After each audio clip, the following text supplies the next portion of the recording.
আমাদের বিএনপির অনেক রকম সমালোচনা চলছে, নির্বাচন নিয়ে গড়িমসি চলছে।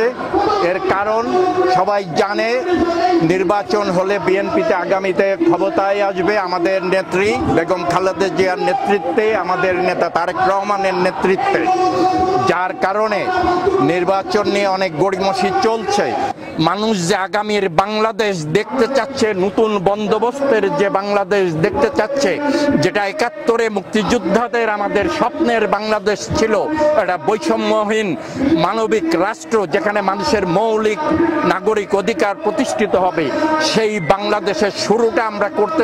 আপনারা দেখেন রেজা আহমেদ বাচ্চু মোল্লার সঙ্গে এই দৌলতপুর থানার 98% লোক রেজা আহমেদ বাচ্চু মোল্লার সাথে ঐক্যবদ্ধ আছে এবং সামনে নির্বাচনে আমরা চাই রেজা আহমেদ বাচ্চু মোল্লাকে দৌলতপুর থেকে ব্যাপক ভোটে জয়যুক্ত করে খালেদা জিয়াকে প্রধানমন্ত্রী করে আমরা রাষ্ট্র পরিচালনা করব। কোনো সিচুয়েশনে নিরপেক্ষ নির্বাচন হলে আমরা সম্পূর্ণ প্রস্তুত এবং নিরপেক্ষ নির্বাচন হলে এই উপজেলায় বিএনপি জিতবে। পুলিশ প্রশাসন একবারে নিষ্ক্রিয়, এখানে জনগণ সম্পূর্ণ নিরাপদ না, যেটা বাস্তব সত্য কথা।